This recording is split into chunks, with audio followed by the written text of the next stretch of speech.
रहमान अस्सलाम वालेकुम। हम बात करेंगे बिलावल ज़रदारी के हवाले से। बिलावल ज़रदारी को ख़तरा है, उनकी ज़िंदगी को ख़तरा है, वो किस से ख़तरा है, और श्री रहमान की जो कल की प्रेस कॉन्फ्रेंस है और जो उसने सेनेट में तकरीर की है उसका सियाक़ो सबा क्या है, और क्या ये बेनज़ीर भुट्टो वाली तारीख़ दोहराई जा रही है, क्या ये वो मामला है। हम इस सारे के सारे मामले के ऊपर बात करेंगे। पहले तो मैं आपके साथ ये शेयर करना चाहूँगा कि पाकिस्तान पीपल्स पार्टी ने दोबारा आवाज़ें उठाना शुरू कर दी हैं, और ये वही आपको आवाज़ें सुनने को मिल रही हैं जैसे बेनज़ीर भुट्टो जब पाकिस्तान आई थी, और पाकिस्तान आने के बाद जब वो रावलपिंडी लियाकत बाग में जलसा करने की उसने प्लान किया था, तो उससे पहले पाकिस्तान पीपल्स पार्टी की क़यादत ने जनरल परवेज़ मुशर्रफ के ऊपर इल्ज़ामात लगाना शुरू कर दिए थे, और जनरल परवेज़ मुशर्रफ के ऊपर इल्ज़ामात लगाते लगाते बेनज़ीर भुट्टो को शहीद करवा दिया। वो शहीद होने के बाद और उनके कत्लेआम के बाद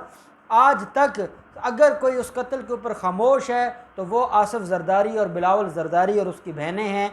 और जब कोई जो वली होते हैं किसी भी मकतूल के, जब वो आवाज़ नहीं उठाते तो बाकी किसी ने क्या आवाज़ उठानी है। ना आज तक पाकिस्तान पीपल्स पार्टी की जो बाकी क़यादत है उन्होंने कभी सेनेट में या नेशनल असम्बली में या किसी प्रेस कॉन्फ्रेंस में ये बात की हो कि जब तक बेनज़ीर भुट्टो के कातिल नहीं मिलते हम तब तक इस सारे के सारे मामले को नहीं देखेंगे। मैं एक मामला देखता हूँ, हमारे सामने है मॉडल टाउन में 14 लोगों को शहीद किया जाता है, 100 से ज़्यादा लोगों को ज़ख्मी किया जाता है।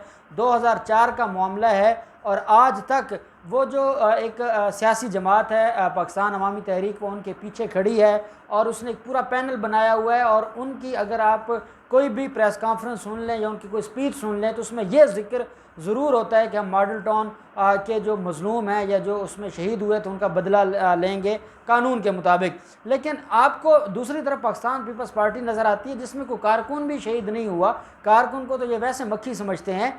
वहाँ पर तो उनकी क़यादत जो जुल्फ़िकार भुट्टो के बाद अगर पाकिस्तान पीपल्स पार्टी में कोई सबसे मजबूत क़यादत थी या जिसको रिलायबल क़यादत थी पाकिस्तान पीपल्स पार्टी की हद तक, वो बेनज़ीर भुट्टो की थी। और बेनज़ीर भुट्टो की डेथ होती है, उसके बाद से लेके आज तक बाकी अवाम ने, बाकी सियासी जमातों ने आवाज़ उठाया है, बाकी सियासी जमातों ने इस मामले के ऊपर गुफ्तगू की है, लेकिन नहीं गुफ्तगू की तो वो आसिफ ज़रदारी एंड कंपनी ने नहीं की। और जो ये बात साफ ज़ाहिर है, जो ये बताता है कि कातिल कभी भी किसी को कत्ल के जो मनसूबा साज हैं उनको पकड़ने की बात नहीं करते या उस कत्ल के बारे में इंसाफ की बात नहीं करते। उनके ये इल्म में होता है कि ये कत्ल क्योंकि हमने किया है और अगर हम इसके ऊपर आवाज़ उठाएंगे तो हम खुद इसके अंदर आ सकते हैं। और ये भी बात है कि जो इदारे हैं उनके पास सारी की सारी एविडेंसेस मौजूद हैं, इसलिए भी ये इस कत्ल के बारे में नहीं बोलते।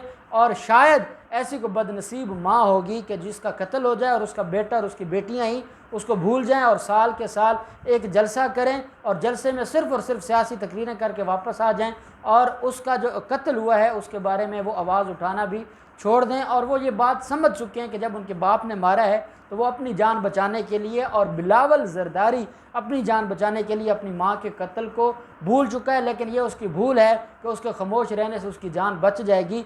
अब उसकी जान भी शिकंजे में आ चुकी है। हमारी तो दुआ है कि अल्लाह पाक उसको महफूज रखे। और हर सियासत में इख्तलाफात अपनी जगह, लेकिन किसी को कत्ल करने का हक़ नहीं होना चाहिए, और हम इस बात की मज़म्मत करते हैं और हम दुआ गो भी हैं। अगर उसने कोई जराइम किए हैं तो वो कानून के मुताबिक उनको सज़ा मिलनी चाहिए, लेकिन इस तरीके से कत्ल आम नहीं होना चाहिए। लेकिन जो पाकिस्तान पीपल्स पार्टी है उसने अब दोबारा वही आवाज़ें उठाना शुरू कर दी हैं और इमरान खान के वो पीछे लग गए हैं और इमरान खान को ब्लेम करना शुरू कर दिया है। और कल उनकी जो स्टेटमेंट आई है वो इतनी मशकूक स्टेटमेंट है कि वो सुनकर मैं परेशान हो गया, और मैंने कहा कि मैं आपके साथ शेयर करूं कि ये तो वही मामला होने वाला है जो बेनज़ीर भुट्टो के साथ हुआ था। और बेनज़ीर भुट्टो के कत्ल से पहले भी उनके ऊपर जो थ्रेट थे उनके ऊपर पाकिस्तान पीपल्स पार्टी की क़यादत बोलती रहती थी, जो उनकी सेकंड लाइन क़यादत है वो बात करती रहती थी, और बात करते करते बेनज़ीर भुट्टो की जान ले ली और उस कत्ल को ये पी गए हैं और आज तक उसके ऊपर बात नहीं की। अब श्री रहमान ये कहती हैं कि एहसान उला एहसान, जो कि मफरूर हो गया था। और मफरूर इसलिए मैं कहता हूँ कि क्योंकि पाकिस्तान की स्टेट ने भी कह दिया कि वो भाग गया है, लेकिन जो कुछ उससे निकालना था या जो स्टेट बेहतर जानती है कि कौन कौन से उससे फ़ायदे लेने थे। और ये जो सारे के सारे मामलात हैं, जैसे प्ली बार्गेन का कानून है, इसी तरीके से अगर कोई अकम्प्लेस हो जाता है, वादा माफ गवाह बन जाता है, तो हमारा कानून उसको गुंजाइश देता है। तो अगर उसने को बड़े दुश्मनों का पता बताया है या उसने बड़े दुश्मनों के बारे में कोई अपनी जो उसकी इंफॉर्मेशन थी वो दी है और उसकी वजह से पाकिस्तान किसी बड़ी तबाही से बच गया है, तो मैं समझता हूँ ये इदारों के पास उनका सवाबदीद है। वो चाहें तो किसी को बतौर वादा माफ गवाह रिलीफ दे दें और चाहें तो किसी को फांसी चढ़ा दें। हम इस टॉपिक के ऊपर हमारी बात करना बनती नहीं है, क्योंकि शहीद भी तो फ़ौज के हुए हैं। जिनको एहसान उल एहसान ने शहीद किया है वो लोग ज़्यादा मेजॉरिटी तो उसमें फ़ौज के लोग थे। इसलिए अगर इदारों ने इसके ऊपर कोई फ़ैसला किया होगा तो हम उसके ऊपर इसलिए आवाज़ नहीं आवाज़ बुलंद नहीं करते कि ये इदारों की सवाबदीद है और वो बेहतर समझते हैं सियाक़ो सबाक़ को और हालात को देखकर, और उनको पता है कि किस दुश्मन से क्या काम लेना है, वो सारी चीज़ें बेहतर जानते हैं। उनको लेक्चर देने की हमें ज़रूरत नहीं है। अब इन्होंने ये कहा है कि एहसान उल एहसान का जो माइंड है, और उसने कोई ट्वीट किया है और उसमें वो बिलावल ज़रदारी को धमकियां दे रहा है और बिलावल ज़रदारी की ज़िंदगी को ख़तरा है, और अगर बिलावल ज़रदारी की ज़िंदगी को कुछ होता है तो इमरान खान नियाज़ी उसके ज़िम्मेदार होंगे। ये कहना था पाकिस्तान पीपल्स पार्टी की क़यादत का। कुछ दिन पहले भी ये कहा गया था और वो बिलावल ज़रदारी की तरफ से कहा गया था, और बिलावल ज़रदारी ने यह कहा था कि जिस तरीके से नैब ने शिकंजा टाइट कर दिया है आसिफ ज़रदारी के इर्द गिर्द, और नैब ने और एहतसाब अदालत ने मुख्तलिफ़ केसेस में उसकी तलबी और गिरफ़्तारी के वारंट जारी कर दिए हैं और अब उसके लिए मज़ीद जेल से बाहर रहना मुश्किल हो गया। तो बिलावल ज़रदारी ने कहा था इमरान खान और नैब आसिफ ज़रदारी को कोरोना की वजह से मारना चाहते हैं, उसका कत्ल करना चाहते हैं, और अगर उसको कुछ होता है तो इमरान खान ज़िम्मेदार होंगे। अब जो दूसरी पार्टी है वो बिलावल ज़रदारी के हवाले से ये कह रही है कि बिलावल ज़रदारी को कुछ हुआ तो इमरान खान ज़िम्मेदार होंगे।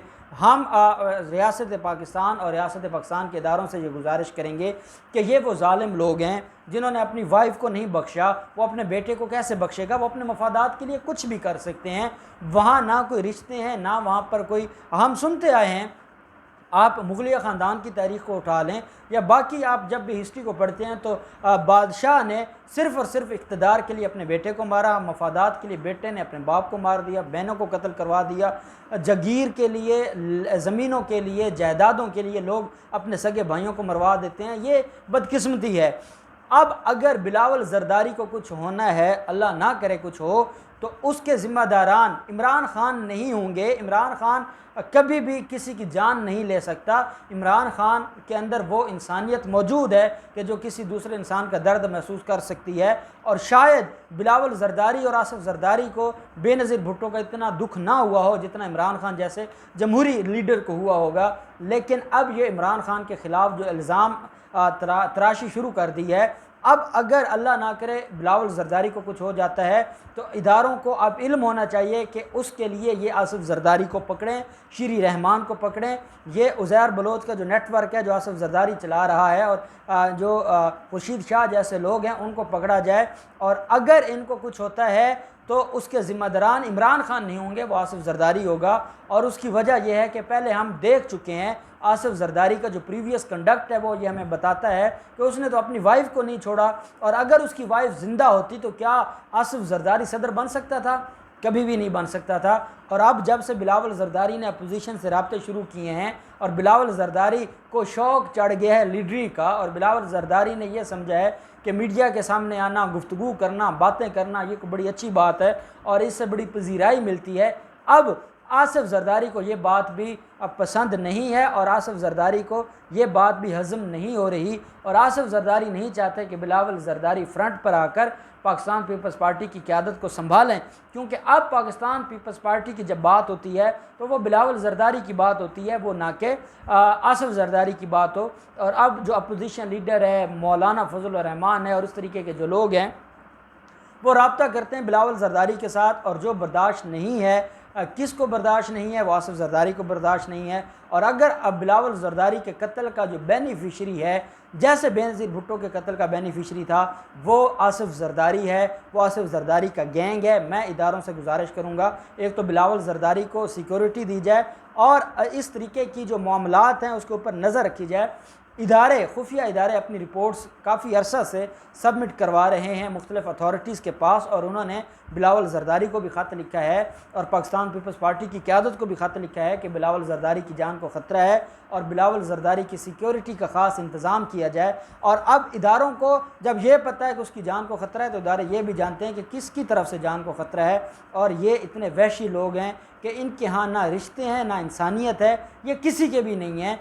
और अगर बिलावल ज़रदारी को कुछ होता है तो ये चाहेंगे, क्योंकि ये बहुत बड़ी गेम खेलना चाहते हैं नवाज़ शरीफ और आसिफ ज़रदारी मिलकर, और ये इमरान ख़ान की हुकूमत को नाकाम करना चाहते हैं और इमरान ख़ान के ऊपर ये एक नया हमला करना चाहते हैं, और उसके लिए ये इस्तेमाल कर सकते हैं किसी भी बंदे को, चाहे उसको कत्ल ना करवाएं, कोई हमला करवा के, ये एक जैसे हामिद मीर जैसे लोगों ने किया था, ये लोग करते रहते हैं। ये इनकी मेंटेलिटी है, ये सिक माइंड लोग हैं, ये दुश्मनी में किसी हद तक भी जा सकते हैं। ये कोई इमरान खान के ऊपर तो इल्ज़ाम लगाते हैं सियासी इंतकाम का, सियासी इंतकाम तो ये लोग करते हैं कि इंसान की जान ही ले लेते हैं जिससे इनको इख्तलाफ होता है। अब इदारों से गुजारिश होगी कि आपकी रिपोर्टें आ गई हैं, बिलावल ज़रदारी को कुछ होता है तो बदनाम इमरान खान होगा।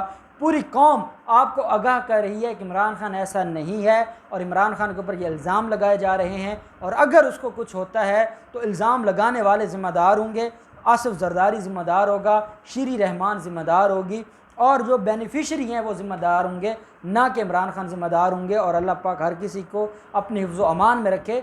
हम नहीं चाहते कि कुछ ऐसा हो, लेकिन फिर भी इनके जो मंसूबे हैं, इनके जो इल विशेज़ हैं, और ये जिस तरीके से इनका वहशी दिमाग है, वो कुछ भी कर सकता है। इसलिए हमें हाई अलर्ट रहना होगा और हमें इस मामले पर नज़र रखनी होगी। इमरान खान को ख़ुद भी नज़र रखनी होगी और इदारों को भी नज़र रखनी होगी कि कहीं ये रात के अंधेरे में कोई ऐसा काम ना कर दें कि जो पाकिस्तान के लिए मसाइल पैदा करे या इमरान खान के लिए मसाइल पैदा करे। दूसरी तरफ बिलावल ज़रदारी ने जो कहा है, जो कुलभूषण यादव के मामले के ऊपर, कि दिफा पाकिस्तान अब कहाँ है, जब उसके हक़ में एक ऑर्डिनेंस आ गया है और ये उसको रिहाई देना चाहते हैं, जो एक इन्होंने मैं उसके ऊपर बात करूँगा किसी दिन कि वो जो ऑर्डिनेंस है वो क्यों ज़रूरी था, और क्या वो जो आलमी अदालत है उसके अहकामात को अमल दरामद करना ज़रूरी था। पाकिस्तान ने आलमी दुनिया के सामने सुरखरू होने के लिए ये करना ज़रूरी था, और ये बिलावल ज़रदारी क्या जाने बेचारा, उसको इन चीज़ों का पता ही नहीं है। लेकिन वो ये कहते हैं कि दिफा पाकिस्तान भी इसके ऊपर नहीं बोली, तो भाई दिफा पाकिस्तान क्या है? मौलाना फजलुर रहमान दिफा पाकिस्तान था। दिफा पाकिस्तान कौंसिल में अगर कोई एक्टिव लोग थे तो वो ये मौलाना फजलुर रहमान के लोग थे, और मौलाना फजलुर रहमान से बेहतर उनको कौन जानता है। तो आप इमरान खान से गिला ना करें, आप फजलुर रहमान से कहें, फिर इमरान खान के ख़िलाफ़ है, फिर मैदान सजे और देखी जाए कि ये लोग क्या कर सकते हैं। तो बात आखिर पर यह है कि अल्लाह पाक एक तो सारे पाकिस्तानियों को महफूज रखे, जिसने जो जुर्म किया है उसको कानून के मुताबिक सज़ा मिलनी चाहिए, लेकिन किसी का कत्ल करने का हरगिज़ हक़ नहीं होना चाहिए। और जो इस तरीके की मनसूबा साजी कर रहे हैं, जिसके ऊपर रिपोर्ट्स सबमिट हो चुकी हैं, उनके ऊपर नज़र रखनी चाहिए और उनको ऐसा कोई भी हरकत करने से बाज़ रखना चाहिए, ताकि पाकिस्तान के लिए मसाइल पैदा ना हों और इमरान खान के लिए मसाइल पैदा ना हों। अल्लाह पाक पाकिस्तान का हामी और नासिर हो। बहुत शुक्रिया। अल्लाह हाफ़िज़। पाकिस्तान जिंदाबाद।